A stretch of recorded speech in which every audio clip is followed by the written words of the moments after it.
शनिवार की देर रात से रविवार तड़के तक दिल्ली का जंतर मंतर सोया नहीं। चारों तरफ से पुलिस के पहरे और कार्रवाई के खौफ के बीच छात्र अपनी मांगों को लेकर डटे रहे। ढोल ताशों की थाप और गूंजते नारों ने रात के सन्नाटे को जोश से भर दिया, लेकिन इस जोश के पीछे एक डर भी था, प्रशासन की कार्रवाई का डर। जंतर मंतर के चप्पे चप्पे पर दिल्ली पुलिस की तैनाती बढ़ा दी गई।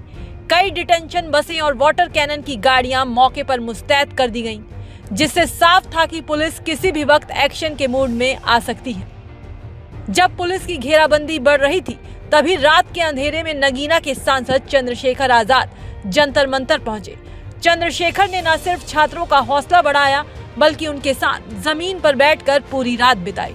चंद्रशेखर ने साफ कहा कि वो छात्रों को अकेला नहीं छोड़ सकते।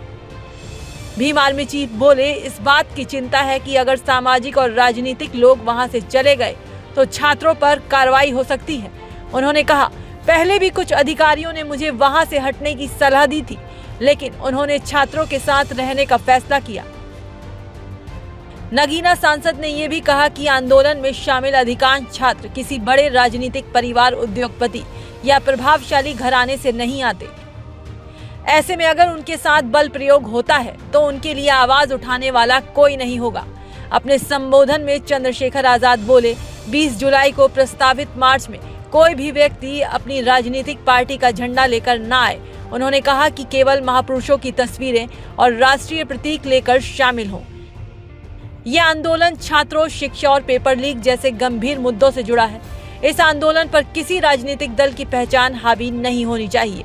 अगर ऐसा हुआ तो आंदोलन के मूल उद्देश्य पर सवाल खड़ा हो सकता है।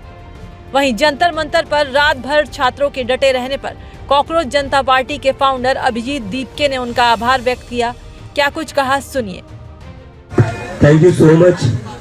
आप सब लोग कल यहाँ रात को रुके। जो मैंने कल गलती की थी वो आपने नहीं की। मैंने कल ये गलती की थी कि यहाँ से मैं निकल गया था 15 मिनट के लिए नहाने के लिए, और उस 15 मिनट के अंदर ही ये लोग सर को लेकर गए। तो I am very very thank you to all. आप लोगों ने वो गलती नहीं की जो मैंने की।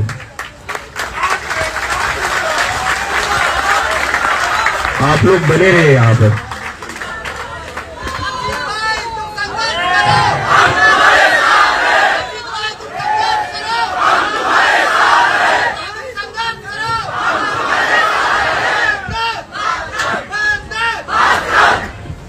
फिलहाल जंतर मंतर पर भारी पुलिस बल तैनात है और शांति बनी हुई है। छात्र पीछे हटने को तैयार नहीं है और सरकार के सामने झुकने का उनका कोई इरादा नहीं दिख रहा। अब देखना ये होगा कि 20 जुलाई के मार्च को लेकर प्रशासन का क्या रुख रहता है।